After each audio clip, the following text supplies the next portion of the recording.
منزل انہیں نہیں ملتی جن کے خواب بڑے ہوتے ہیں، بلکہ منزل انہیں ملتی ہے جو ضد پر اڑے ہوتے ہیں۔ جہاں عزت اور وقت بھی مانگ کر ملے، اس رشتے میں رہنا بالکل بھی ٹھیک نہیں۔ زمانے میں آئے ہو تو جینے کا ہنر سیکھنا۔ سچ بتاؤں، تمہیں دشمنوں سے اتنا خطرہ نہیں ہے، بس اپنوں پر نظر رکھنا۔ بہت مہنگا پڑا اوروں کے لیے جینا، عمر بھی خرچ ہوئی اور کچھ ہاتھ بھی نہیں لگا۔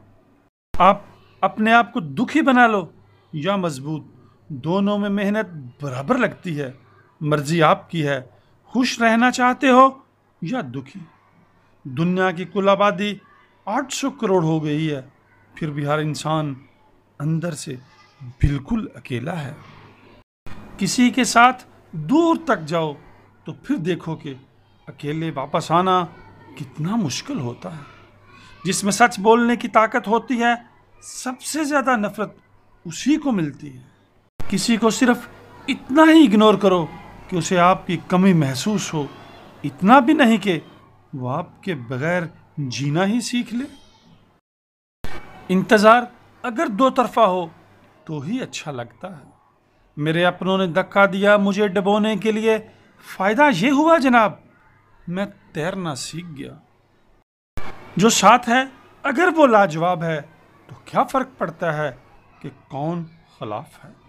آئینہ جب بھی اٹھایا کرو، پہلے خود دیکھا کرو، پھر دوسروں کو دکھایا کرو۔ لباس جتنا بھی قیمتی ہو، گھٹیا کردار کو چھپا نہیں سکتا۔ دکھاوے کی کوشش مت کرنا، جب پرفیکٹ ہو جاؤ گے تو خود ہی نظر آؤ گے۔ یہ میرا پسندیدہ قول ہے۔ آپ کو کون سا قول پسند آیا، کمنٹس میں لکھ کر ضرور آگاہ کیجیے گا۔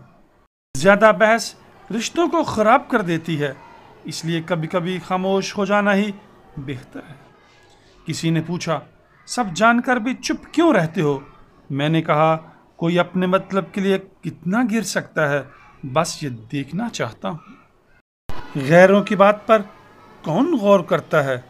بات جب بھی چبھتی ہے، اپنوں کی چبھتی ہے۔ ہم ٹھکرائے ہوئے لوگ ہیں صاحب، کوئی تھوڑی سی اہمیت دے تو اسے اپنا سمجھ لیتے ہیں۔